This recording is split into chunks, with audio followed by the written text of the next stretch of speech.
fascinating. Many of the key figures in this book and who shaped the history of our country are here with us today.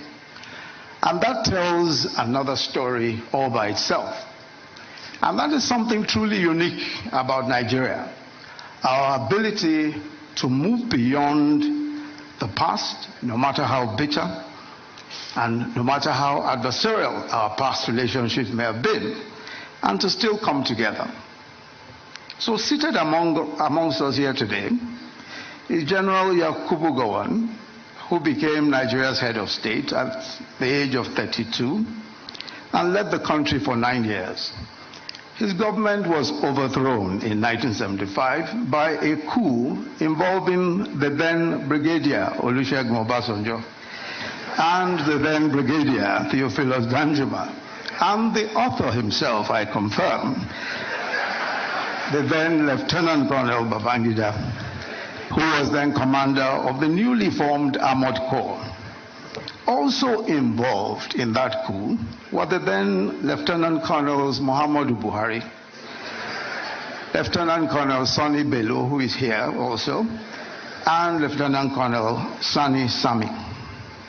Yet, here we are today, with former President Obasanjo, General Danjuma, and of course the author himself present, not as adversaries of the author, but as witnesses to history, celebrating a fellow statesman.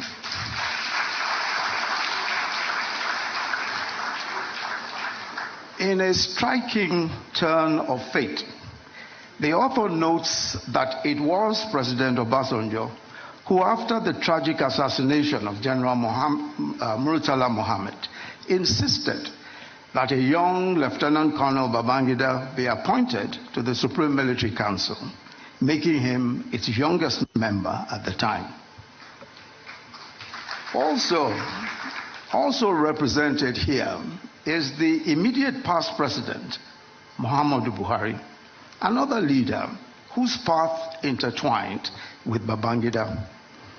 It was former President Babangida who played a key role in the coup that brought President Buhari to power in 1983, and later in another coup that removed him and brought Babangida himself into power.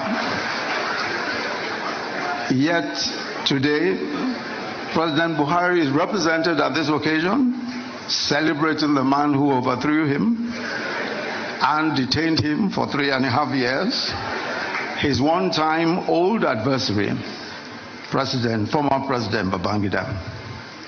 And then, of course, there's a gentleman here who was an elected senator in 1992 in the course of Babangida's transition program.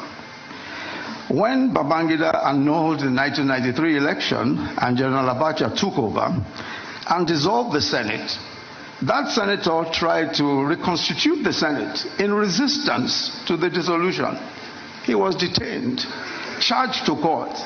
He escaped into exile. Today, he is also here to celebrate with his former tormentors. But as President, Commander-in-Chief of the Armed Forces of the Federal Republic of Nigeria, President Bola Ahmed Tinubu.